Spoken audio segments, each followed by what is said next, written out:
Hello, hi, hello, welcome back to my YouTube my YouTube page, Mr. Mike's Music Method LLC on YouTube. That's where we are. This is YouTube. Hello, I love YouTube. I love YouTube. Okay, basically today we are going over one of my favorite songs in Alfred Book 3, all in one course, the Orange Book. I'll show you the cover.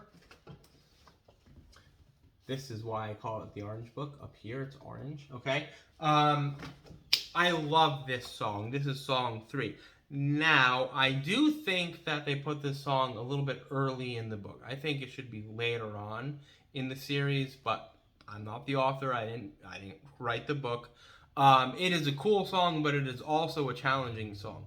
Reasons for it being cool: it's extremely rhythmically interesting. It's in G minor, and you get to use really cool dynamics. And it's called Indians, and it sounds like a Native American song, okay? The difficulty is the second row of the song, the coordination. The left hand continues to do quarter notes, while the right hand has a syncopation with eighth notes. So it's like... I'm going to do that again very slowly.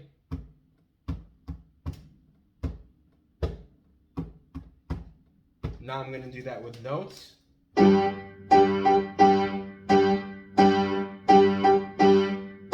I'm going to play that row.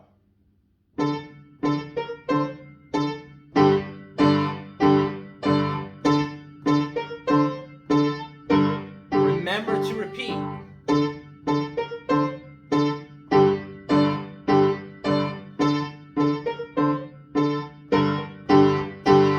Remember, that is on the second row of the song. The first row is pretty easy, and the last 2 rows are exactly the same as the first row. So it's 4 rows total. There are 2 repeat sections, okay?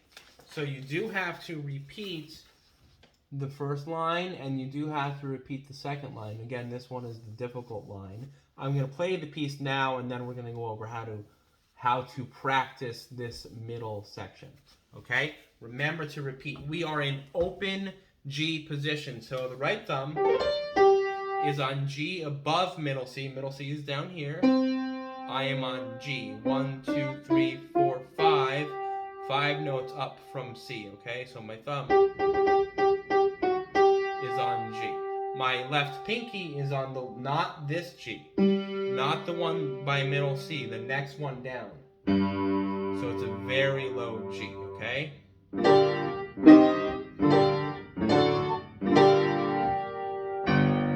that is how G minor sounds. Okay, here's the song.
There's no extra G minor chord at the end.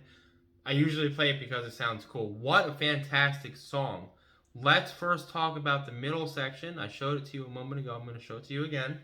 It's the second row, okay? So if we count the rows from the top down, we have 1, 2, 3, 4 rows. We are focusing on this row, okay? So the first thing I encourage students to do, especially if they're very new to this sort of rhythm and they're quite young, say 7 years old, maybe 6, I would encourage them to tap out the rhythm in each hand individually. Okay, so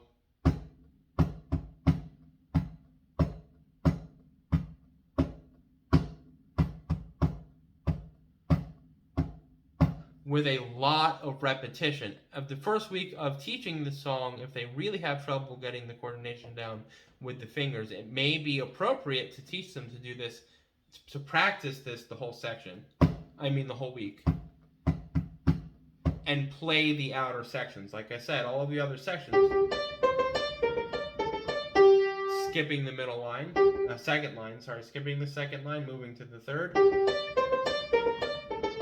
And now to the last row. They're all exactly the same. The middle row is the tricky one. So again,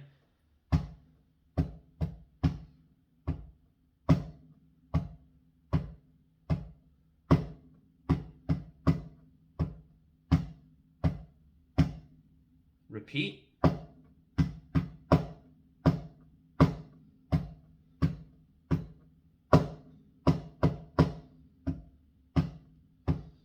Now, if you need to, teach them how to do that and make them do it the whole week.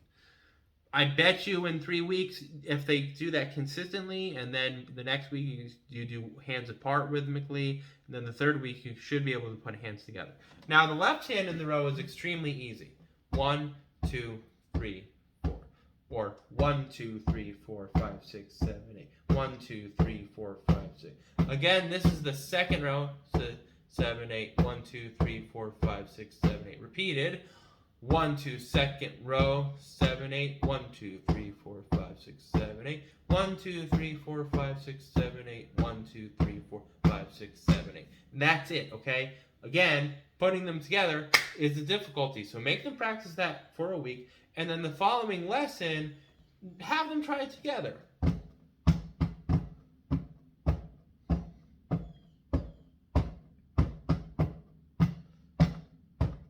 If they still don't get it, don't make them stress. Just have them play it again. Teach them the left hand first on the piano. If you think they're ready, then try the right hand. Now, I do want to mention, in some cases, students get it right away. Those students that get it right away as early as this book, 7 or 8 or maybe 9 years old, if they get it right away, they have a great deal of potential.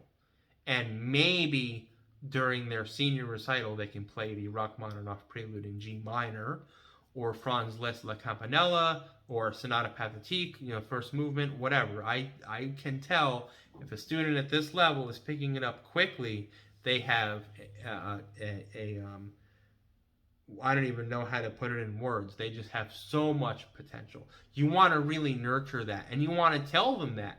And it's important to say, hey, you really, you killed this section. You knocked it out. You'll be able to play this. Everybody wants to play that piece. And that hooks them. That makes them want to practice even more. If they're not getting it, don't let them feel discouraged. They can go to the next song. Dude, the next song is Row, Row, Row Your Boat. How easy is that? This song should be before this song, but I'm not the author. I'm just a teacher of the book. I am a teacher of this book, but I did not write it. They do, I was going to say Mary Had a Little Lamb. Row, Row, Row Your Boat, the song after this one. It should be in the other way. This song should be later in the book, but it isn't. So let's review. Tap out the rhythm at home, one hand at a time. Try hands together the following week. Try the notes one hand at a time. Don't play both hands together. 3 or 4 weeks later, try hands together, move on to the next song. In the interim, you can teach your student how to play Row, Row, Row Your Boat. It's super easy. I hope you have a wonderful week. I hope this tutorial was helpful, and maybe you can teach Mr. Mike to speak correctly. Apparently, I need lessons in that. Thank you so much for your time today. I'll see you in the next video. Hit the subscribe button. Hit the next video button. I put them on the bottom there. It shows you where the next video is and all that fun stuff. And visit my website, www.mrmikesmusicmethod.com. Thank you. Goodbye.